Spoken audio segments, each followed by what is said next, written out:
اگر وقتی طور پہ حوصلہ کر جاؤ گے، دلیری کر جاؤ گے، آنے والا وقت آسان ہو جائے. حوصلہ نہیں، صبر نہیں، سکون نہیں، دو چار باتیں، یہاں تک کہ لوگ ابا جی کی بات برداشت نہیں کرتے، ایسے جملے کہہ دیتے ہیں جو دوبارہ پلٹ کے نہیں آتے، ماں کو لفظ نہیں بولتے، باپ کی روح تک چھلنی کر دیتے ہیں وہ جملے. لیکن لوگ اس وقت حوصلہ کرنے، اور ہم پنجابی لوگوں نے تو گنجائش ہی بڑی دے دی ہے، کہتے ہیں بچہ ہے جے ایک ہی ہے، ایک بھی حوصلہ کرے کی ہے ماشاءاللہ. تو اگر جوان ہو گیا تو کہتے ہیں گرم خون ہے مکہ کم. اگر بوڑھا ہو گیا تو کہتے ہیں بوڑھوں میں حوصلہ نہیں ہوتا، نہ بچے میں نہ تو کس میں حوصلہ ہوگا؟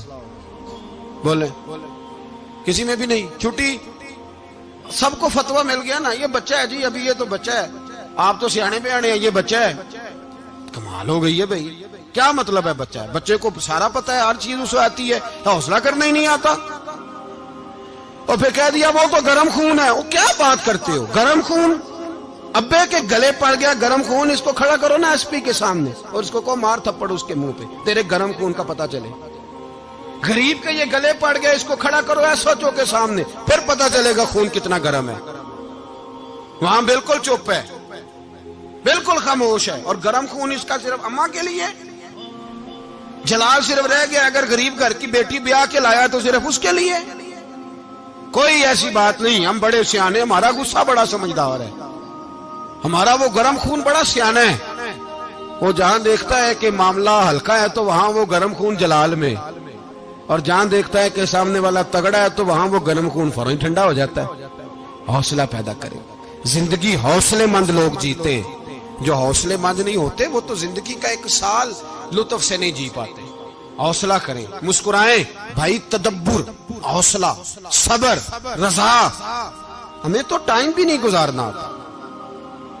گھر کا ماحول، گھر کے اندر رہ کے لوگ دکھی ہیں، اس لیے کہ ہماری طبیعتوں میں حوصلہ نہیں. ایک منٹ کے لیے نہیں، ایک سیکنڈ کے لیے بھی ہم یہ برداشت نہیں کرتے کہ چلو تھوڑا انتظار کریں، وقت کو دیکھیں، موقع کو دیکھیں. میرے نبی پاک علیہ الصلوۃ والسلام پہ اتنی مصیبتیں آئیں کہ پہاڑ پہ آتی تو وہ ریزہ ریزہ ہو جاتے، لیکن کسی مقام پر بھی حضور علیہ الصلوۃ والسلام شکوہ کرتے نظر نہیں آتے. ہم غریبی کا رونا روتے ہیں، ہر چوتھا آدمی کہتا ہے بڑا غریب ہوں، لیکن میرے نبی پاک علیہ الصلوۃ والسلام نے چوتھے دن کھجور کھائی، سرکہ کھایا ہے، اور موٹے بان کی چارپائی پہ آرام کیا. حضرت عمر نے کہا حضور کتنی تکلیف ہے؟ فرمایا عمر کوئی تکلیف نہیں، تھوڑا سا تو وقت ہے، جنت میں جائیں گے، ساری نعمتیں اللہ نے ہمارے لیے تیار کی ہوئی ہے. راضی بالرضا، راضی بالرضا، کوئی کسی قسم کا مسئلہ نہیں.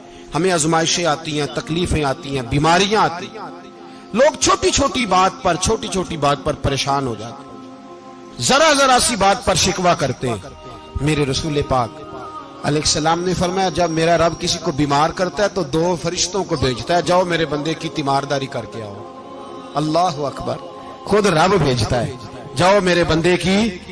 تو مجھے بتائیے جب اللہ بھیجے تو پھر تندرست خوش نصیب ہوا کہ بیمار؟ جی تندرست پھر خوش نصیب کون ہوا؟ میرے نبی پاک صلی اللہ علیہ وسلم نے فرمایا رب 2 فرشتے بھیجتا ہے، فرماتا ہے پتہ کر کے آؤ میرے بندے کا اس کا کیا حال ہے. حالانکہ اللہ سارا ہی جانتا ہے. فرشتے آتے ہیں، واپس جاتے ہیں، رب کریم پوچھتے ہیں بتاؤ میرا بندہ کیا کہتا تھا؟ اللہ تجھے سارا ہی پتہ ہے، پر ہم سے پوچھتے تو بتا دیتے ہیں. وہ یہ کہتا تھا کہ میں اپنی رب کی رضا پہ بڑا ہی راضی ہوں. وہ تیری حمد کر رہا تھا، تیری تعریف کر رہا تھا، تیرا شکر کر رہا تھا، تیرے لیے کلمات حمد بیان کر رہا تھا. تو میرے نبی پاک علیہ السلام فرماتے ہیں، اللہ فرشتوں سے فرماتا ہے سنو پھر اگر میں اپنے بندے کو اس بیماری میں شفا دوں گا تو اس تندرستی سے زیادہ اچھی تندرستی دوں گا جو پہلے اسے عطا کی ہوئی تھی، پہلے سے اچھی صحت دوں گا. اور اگر اسے اس بیماری میں موت دوں گا تو پھر مرتے ہی اس کے لیے میں جنت کا فیصلہ فرما دوں گا. بھائی جب تو راضی بالرضا رہتا ہے، راضی بالرضا، بڑی سادی سی بات ہے بھائی. آپ گھر گئے روٹی مانگی تو اگر کسی نے کہا نا کہ اتنی تھکاوٹ ہے ٹائم پہ آیا کرے اس وقت، تو روٹی تو وہ بھی مل گئی پر اس میں لذت، وہ سکون نہیں. وہ سکون نہیں. میری اماں جی سالن پکا کے رکھ لیتی تھی تو روٹی جب بھی کوئی مانگتا تھا تو تازی بنا کے دیتی تھی. ان کی طبیعت تھی. تو میں اکثر ان سے کہتا کہ اماں جی پکا کے رکھ دیا کرو. کہتے تمہیں خوشی نہیں ہوتی جب تمہاری اماں تازی پکا کے دیتی ہے؟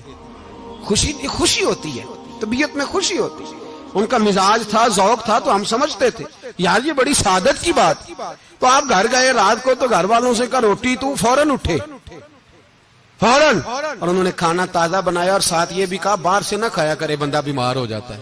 کتنی ٹھنڈک پہنچتی ہے آدمی کے دل کو, سکون ملتا. تو بھائی بیماری تو آپ نے کاٹ لی, لیکن ساتھ کہو ہو بڑا بیمار ہوں, میں نے تو اتنے گناہ بھی نہیں کیے, ظلم بھی نہیں کیا, کسی کو کچھ بھی. اب بیماری تب بھی کٹ گئی, پر بڑی آزمائش.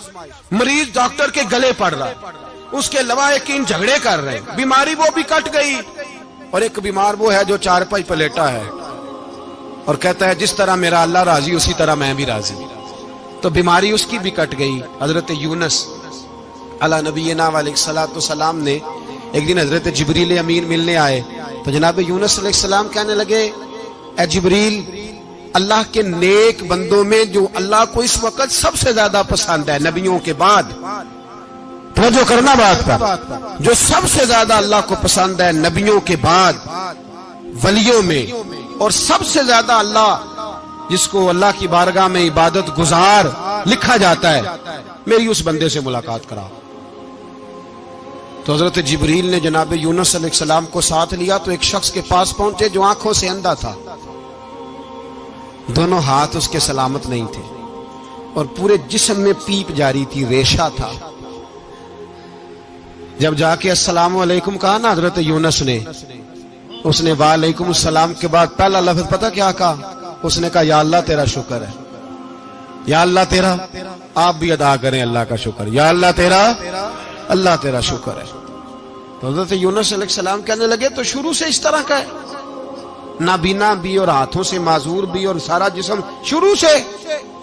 تو بڑے ہی خوبصورت لفظ اس بیمار نے کہے, کہنے لگے نہیں حضور میں بالکل ٹھیک ٹھاک تھا, جب تک میرے رب نے چاہا کہ یہ دنیا کو دیکھے تو تب تک اس نے مجھے آنکھیں دی, اور جب اس نے چاہا کہ اب اس کا دیکھنا بہتر نہیں تو اس نے واپس لے لی.